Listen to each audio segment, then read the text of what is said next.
भवानी शंकरो वंदे श्रद्धा विश्वास रूपिणौ याभ्याम विना न पश्यन्ते सिद्धः स्वान्तः स्थमीश्वरम्। हर हर महादेव। हार्दिक स्वागत करता हूं आप सभी भगवत प्रेमी दर्शकों का आपके अपने ही YouTube चैनल जगत पिता शिव में। भगवान श्री दारुकेश्वर महादेव जी की कृपा से आप सभी स्वस्थ सकुशल और प्रसन्न होंगे, ऐसा मुझे विश्वास है। येना कारेण ये मर्त्या मामे वैकमुपासते तेना कारेण तेभ्यो हम प्रसन्नो वांछितम ददे। अर्थात भगवान महादेव जी कहते हैं, जो लोग विष्णु, शिव, गणेश आदि या जिस रूप से मेरी उपासना करते हैं, उसी भावना के अनुसार उसी देवता के रूप में मैं उन्हें मनोवांछित फल प्रदान करता हूँ। शिव गीता के 12वें अध्याय का 6वां श्लोक था ये। आज का प्रस्तुत वीडियो शिव महापुराण की एक बहुत ही महत्वपूर्ण कथा पर आधारित है, जिसमें शिवरात्रि पर्व की बहुत महिमा बताई गई है। शिव महापुराण की कोटि रुद्र संहिता के 40वें अध्याय में इस कथा का वर्णन है, जहां पर शौनक आदि ऋषिगण सूत जी से कहते हैं कि शिवरात्रि के व्रत का क्या महत्व है, उसके संबंध में क्या जानकारी है, पहले किसने इस व्रत को किया। और ऋषिगण यह भी जानना चाहते थे कि यह महत्वपूर्ण जो शिवरात्रि का व्रत है, यदि वह कोई विधि पूर्वक न कर पाए, उसके पास हो सकता है बहुत संसाधन न हो या उसको विधियों का ज्ञान ही न हो, तो उसको किस प्रकार से कैसा फल प्राप्त होगा। इस विषय में ऋषिगण प्रश्न करते हैं सूत जी से। तो सूत जी इसके उत्तर में कहते हैं, पुरा कश्चित् वने भिल्लो नाम्ना ह्यासीत् गुरुद्रुह कुटुम्बी बलवान क्रूरः क्रूर कर्म परायणः निरंतरम वने गत्वा मृगान् हन्ति स्म नित्यशः चौर्यं च विविधं तत्र करोति स्म वने वसन। तो ऋषिगणों के प्रश्नों के उत्तर में सूत जी एक कथा सुनाते हैं। वो कहते हैं, पूर्व समय में किसी वन में गुरुद्रुह नामक कोई बलवान, निर्दयी तथा क्रूर कर्म में तत्पर भील कुटुंब के साथ अपने रहता था। एक भील था, बहुत बलवान, निर्दयी और क्रूर कर्म में तत्पर रहता था। वह सदैव वन में जाकर प्रतिदिन पशुओं का वध करता था और वहीं वन में निवास करते हुए अनेक प्रकार की चोरी किया करता था। आने जाने वाले जो यात्री थे उनको वो लूटता भी था। उसने बाल्यावस्था से अब तक कोई भी भूल से भी शुभ कर्म उसने नहीं किया। इस प्रकार वन में उस दुष्ट आत्मा का बहुत समय बीत गया। किसी समय शिवरात्रि का उत्तम दिन आया, परंतु विशाल वन में निवास करने वाले उस दुष्ट आत्मा को इसका कुछ भी ज्ञान नहीं था। अब उसके परिवार के जो सदस्य थे, उसके माता पिता, उसकी पत्नी, बच्चे आदि, तो वो उससे कहते हैं कि हे वनेचर, हमें भोजन दो, कब तक हम भूखे रहेंगे। तो आखेट करना, शिकार करना ही उसका कार्य था। जब परिवार वालों ने ऐसा कहा तो वो अपना धनुष बाण लेकर के शीघ्र ही मृगों को मारने के लिए वन में घूमने निकल पड़ा।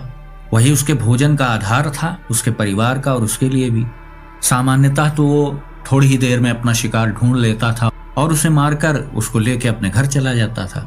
लेकिन संयोग से आज उसे कुछ मिला ही नहीं अभी तक, और फिर धीरे धीरे सूर्यास्त हो गया। इससे वो बहुत दुखी हुआ। अब क्या करूं, कहाँ जाऊं, आज मुझे कुछ भी मिला ही नहीं। घर में बालक हैं, उनकी तथा मेरे माता पिता की क्या दशा हो रही होगी, मेरी स्त्री है, उसका क्या हाल होगा। अतः मुझे कुछ लेकर के ही जाना चाहिए। ऐसा विचार करके वह व्याध किसी जलाशय के समीप गया और जहां जल में उतरने के लिए घाट था, वहीं पर जाकर के वह कुछ देर के लिए बैठ गया।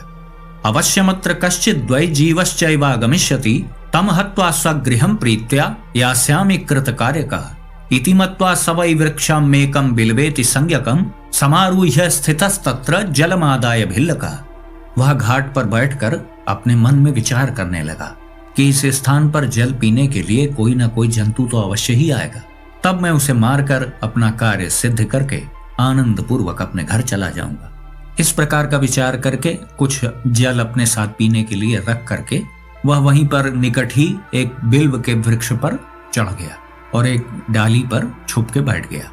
अब कोई जीव आए और मैं उसे मारूं, ऐसा मन में विचार करता हुआ भूखा प्यासा वह व्याध वहीं बैठा रहा। अब देखिए इसके बाद क्या होता है। कुछ देर बाद उस रात के प्रथम प्रहर में प्यास से व्याकुल एक हिरणी चकित हो कूदती फांती वहां पर आ गई। जब व्याध ने उसे देखा तो प्रसन्न होकर उसे मारने के लिए शीघ्र ही उसने अपने धनुष पर बाण चढ़ाया। उसके ऐसा करते ही जल तथा कुछ बिल्व पत्र नीचे गिर पड़े। उसी वृक्ष के नीचे एक शिवलिंग था। तो इस प्रकार संयोगवश उसके द्वारा प्रथम प्रहर की शिव पूजा हो गई, जिसकी महिमा से उसके पाप नष्ट हो गए। जो उसके संचित पाप कर्म थे वह नष्ट हो गए। तो पत्तों की सरसराहट भरी वो जो आवाज थी, वह सुन करके भय से व्याकुल होकर जो हिरणी थी, व्याध को देखकर यह वचन कहने लगी किम कर्तुमिच्छसि व्याधः सत्यम वद ममाग्रतः तच्छ्रुत्वा हरिणी वाक्यम व्याधो वचनम अब्रवीत। संस्कृत में हिरणी को हरिणी कहते हैं, ये ध्यान रखें। तो वो मृगी यानी हिरणी कहती है, हे व्याध तुम क्या करना चाहते हो, मुझे सच सच बताओ। तब हिरणी की बात सुनकर के व्याध ने कहा, कुटुम्बम क्षुभितम मेद्या हत्वा त्वां तर्पयाम्यहं दारुणं तद्वचः श्रुत्वा दृष्ट्वा त्वं दुर्धरं खलम् किं करोमि क्व गच्छामि ह्युपायं रचयाम्यहम् इत्थं विचार्य सा तत्र वचनं चेदम अब्रवीत्। व्याध कहता है, आज मेरा सारा परिवार भूखा है, मैं तुम्हें मारकर उन्हें तृप्त करूंगा। तब उसके इस दारुण वचन को सुनकर एवं उस दुष्ट को देखकर मैं क्या करूं, कहां जाऊं, कोई इसके लिए उपाय सोचना पड़ेगा। ऐसा विचार करके वहां पर उसने यह वचन कहा। वो मृगी बोली, मनमांसेन सुखम ते स्यात् देहस्यानर्थकारिणः अधिकं किं महत्पुण्यं धन्याहं नात्र संशयः उपकारकरस्यैव यत् पुण्यं जायते त्विह तत्पुण्यम शक्यते नैव वक्तुम वर्षशतैरपि। उसने कहा, यदि मेरी अनर्थकारी देह के मांस से तुम्हें सुख प्राप्त हो जाए तो इससे अधिक पुण्य और क्या हो सकता है। मैं निस्संदेह धन्य हो जाऊंगी, इसमें संदेह नहीं है। लोक में उपकारी जीव को जो पुण्य होता है उस पुण्य का वर्णन सैकड़ों वर्षों में भी नहीं किया जा सकता है। किंतु तुमसे एक विनती करती हूँ, मेरे सभी बच्चे अभी घर पे अकेले हैं, उन्हें अपनी बहन अथवा अपने स्वामी को मैं सौंप कर आपके पास पुनः आ जाऊंगी। हे वनेचर, तुम मेरी बात को झूठ मत जानो, मैं अवश्य यहाँ तुम्हारे पास पुनः आ जाऊंगी, इसमें संदेह नहीं है। सत्य से ही यह पृथ्वी टिकी हुई है, सत्य से ही समुद्र तथा सत्य से ही जल की धारा बहती है, सब कुछ सत्य में ही प्रतिष्ठित है। उसके इस प्रकार कहने पर भी जब उस व्याध ने उसकी बात नहीं मानी, उसका कहना नहीं माना, तब विस्मित एवं भयभीत होकर उस हिरणी ने पुनः यह वचन कहा, शृणुव्याध प्रवक्ष्यामि शपथं हि करोम्यहम् आगच्छेयं यथा तेन समीपं स्वगृहात् गता ब्राह्मणो वेद विक्रेता संध्याहीनस्त्रिकालकं स्त्रियः स्वस्वामिनो ह्याज्ञां समुल्लङ्घ्य क्रियान्विताः कृतघ्ने चैव यत्पापं विमुखे हरे द्रोहिणश्चैव यत्पापं धर्मलंघने। मृगी कहती है, हे व्याध, मैं जो कहती हूँ उसे सुनो। मैं शपथ लेकर कहती हूँ कि यदि मैं जाकर के अपने घर से तुम्हारे पास न लौटूं तो वेद विक्रयी एवं त्रिकाल संध्योपासनहीन ब्राह्मणों को तथा अपने स्वामी की आज्ञा का उल्लंघन करके कर्म में तत्पर रहने वाली स्त्रियों को जो पाप लगता है, कृतघ्न को जो पाप लगता है, शिव विमुख को जो पाप लगता है, परद्रोही को जो पाप लगता है, धर्म का उल्लंघन करने वाले को जो पाप लगता है, विश्वासघाती एवं छल करने वाले को जो पाप लगता है, वह सब पाप मुझे लगे यदि मैं तुम्हारे पास पुनः न लौटूं। इस प्रकार अनेक शपथ करके जब वह हिरणी वहीं खड़ी रही, तब उस भील ने विश्वास करके घर जाओ ऐसा कह दिया। तब हिरणी प्रसन्न होकर जल पीकर अपने स्थान को चली गई। तब तक उसका रात्रि का प्रथम प्रहर बिना निद्रा के बीत गया। अब इसी बीच क्या हुआ, उस हिरणी की जो बहन थी वह उत्कंठा पूर्वक उसे खोजती हुई जल पीने के लिए वहां आ गई। उसे देखकर व्याध ने बाण को पुनः खींचा, जिससे पहले की तरह ही थोड़ा सा जल और कुछ बिल्वपत्र नीचे गिर पड़े। नीचे शिवलिंग था, उसके कारण संयोगवश भगवान सदाशिव जी की दूसरे प्रहर की भी पूजा संपन्न हो गई, जो उस व्याध के लिए सुखप्रद थी। अब जो पहली वाली हिरणी की बहन आई थी, उसने उसकी ओर देखकर कहा, हे वनेचर, यह क्या कर रहे हो? तो व्याध ने उसे बता दिया, पहले जैसे उस हिरणी को बताया था कि भाई मैं तुम्हें मारूंगा, उसी से अपना भरण पोषण करूंगा, अपने परिवार का पेट भरूंगा। यह सुनकर फिर उस मृगी ने कहा, हे व्याध, सुनो, मैं धन्य हूँ, आज मेरा देह धारण करना सफल हुआ, क्योंकि इस अनित्य शरीर से उपकार होगा। परंतु मेरे बच्चे घर पर हैं, उन्हें मैं अपने स्वामी को सौंप कर यहाँ आ जाऊंगी। व्याध ने कहा, मैं तुम्हारी बात नहीं मानता, तुम्हें अवश्य मारूंगा, इसमें संशय नहीं है। यह सुनकर हिरणी विष्णु जी की शपथ करती हुई कहने लगी, शृणुव्याध प्रवक्ष्यामि नागच्छेयं पुनर्यदि वाचा विचलितो यस्तु सुकृतं तेन हारितम् परिणीतां श्रियं हित्वा गच्छन्त्यां चयः पुमान् वेद धर्मं समुल्लंघ्य कल्पितेन चयो व्रजेत् विष्णु भक्ति समायुक्तः शिव निंदां करोति यः पित्रोः क्षयाहम् आसाद्य शून्यं चैवाक्रमेदिह। मृगी बोली, हे व्याध, मैं जो कहती हूँ उसे सुनो। यदि मैं पुनः न आऊं तो अपनी बात से विचलित होने वाले का जिस प्रकार सुकृत नष्ट हो जाता है, अथवा जो परिस्त्री गमन करता है, जो वेद धर्म का उल्लंघन कर मनमाने मार्ग से चलता है, विष्णु भक्त होकर जो शिव जी की निंदा करता है, माता पिता आदि का श्राद्ध नहीं करता है, अपने दिए हुए वचन को जो संताप का अनुभव करते हुए पूरा करता है, इन्हें जो जो पाप लगता है वह पाप मुझे लगे यदि मैं ना आऊं तो। ऐसी प्रतिज्ञा वो मृगी व्याध के सामने करती है। ऐसा कहने पर व्याध ने मृगी से कहा, जाओ ठीक है। तब वह मृगी भी प्रसन्न होकर जल पीकर अपने स्थान को चली गई। इस प्रकार व्याध का दूसरा प्रहर भी बिना निद्रा के बीत गया। इसी समय तीसरा प्रहर आने पर मृगी के आने में थोड़ा विलंब हो गया। ऐसा जानकर वह चकित हो उसे ढूंढने लगा तो उसी तीसरे प्रहर में उसे एक मृग जल मार्ग की ओर आता हुआ दिखाई दिया। उस तगड़े मृग को देखकर वह व्याध बहुत ही प्रसन्न हुआ और धनुष पर बाण चढ़ाकर उसे मारने के लिए उद्यत हो गया। उस समय भी उस व्याध के ऐसा करते ही उसके प्रारब्धवश कुछ बिल्वपत्र टूटकर नीचे शिवलिंग पर गिर गए। इस प्रकार रात्रि में उस भील के भाग्य से तीसरे प्रहर की भी शिव पूजा संपन्न हो गई। व्याध को देखकर मृग ने कहा, हे वनेचर, यह क्या कर रहे हो? तब वह व्याध बोला कि मैं अपने कुटुंब के लिए तुम्हारा वध करूंगा। व्याध का यह वचन सुनकर मृग प्रसन्न चित्त हो गया और बड़ी शीघ्रता से उस व्याध से यह वचन कहने लगा, धन्योहम पुष्टिमान अद्य भवत् तृप्तिर भविष्यति यस्यांगम नोपकारार्थम तस्य सर्वं वृथागतम यो वै सामर्थ्य युक्तश्चात् नोपकारम करोति वै तत्सामर्थ्यम भवेद् व्यर्थम परत्र नरकम व्रजेत् परंतु बालकान् स्वांश्च समर्प्य जननीं शिशून् आश्वास्याप्यथ तान् सर्वान् नागमिष्याम्यहं पुनः। हिरण ने कहा, मैं धन्य हूँ जो इतना पुष्ट हूँ जिससे तुम्हारी तृप्ति हो जाएगी। जिसका शरीर उपकार के लिए प्रयुक्त न हो उसका सब कुछ निष्फल हो जाता है। जो सामर्थ्य युक्त रहता हुआ भी उपकार नहीं करता उसका सामर्थ्य निष्फल ही है और वह परलोक में जाने पर नरक प्राप्त करता है। किंतु अपने बच्चों को उनकी माता को सौंपकर मैं उन सभी को धैर्य देकर पुनः आ जाऊंगा। ऐसी बात उस मृग ने कही। उसके ऐसा कहने पर वह व्याध अपने मन में बहुत ही विस्मित हुआ। थोड़ा शुद्ध मन वाले तथा नष्ट हुए पाप समूह वाले उस व्याध ने यह वचन कहा। अब देखिए, उसका पाप क्षय हो चुका था। वह शिवरात्रि का भूलवश ही पूजन कर रहा था तो उसके पाप नष्ट होने से वह शुद्ध मन वाला हो गया। नष्ट हुए पाप समूह वाले उस व्याध ने यह वचन कहा, ये समागताश्चात्र ते सर्वे त्वया यथा कथयित्वा गता ह्यत्र न्यायन्त्यद्यापि वञ्चका त्वं चापि संकटे प्राप्तो व्यलीकं च गमिष्यसि मम संजीवनम चाद्य भविष्यति कथम मृग। व्याध कहता है, जो जो यहाँ आए वे सभी तुम्हारे ही जैसे कहकर चले गए, किंतु वे वंचक अभी तक लौट के नहीं आए। हे मृग, तुम भी संकट में प्राप्त होकर उसी प्रकार झूठ बोलकर चले जाओगे। आज इस प्रकार मैं जीवन निर्वाह कैसे करूंगा? मृग कहता है, शृणु व्याध प्रवक्ष्यामि नानृतं विद्यते मयि सत्येन सर्वं ब्रह्मांडं तिष्ठत्येव चराचरम् यस्य वाणी वैलिका हि तत्पुण्यं गलितं क्षणात् तथापि शृणु वै सत्यां प्रतिज्ञां मम भिल्लका। मृग कहता है, हे व्याध, मैं जो कहता हूँ उसे सुनो, मैं झूठ नहीं बोलता हूँ। यह सारा चराचर ब्रह्मांड सत्य से ही प्रतिष्ठित है। जिसकी वाणी मिथ्या होती है उसका पुण्य क्षण भर में नष्ट हो जाता है। तथापि हे भील, तुम मेरी सत्य प्रतिज्ञा सुनो। संध्या काल में मैथुन करने से, शिवरात्रि को भोजन करने से, झूठी गवाही देने से, धरोहर का हरण करने से, संध्या रहित ब्राह्मण को जिसके मुख से शिव शिव का उच्चारण नहीं होता उससे, सामर्थ्य होते हुए भी जो उपकार नहीं करते, शिव पर्व के दिन बेल तोड़ने वाले को, अभक्ष भक्षण करने वाले को और बिना शिव पूजन किए एवं शरीर में बिना भस्म का लेप किए जो भोजन करता है, इन सभी को जो पाप लगता है वह पाप मुझे लगे यदि मैं पुनः लौट कर न आऊं। ऐसा मृग ने कहा। उसका यह वचन सुनकर व्याध ने उससे कहा, जाओ शीघ्र लौट कर आना। तब वह हिरण जल पीकर वहां से चला गया।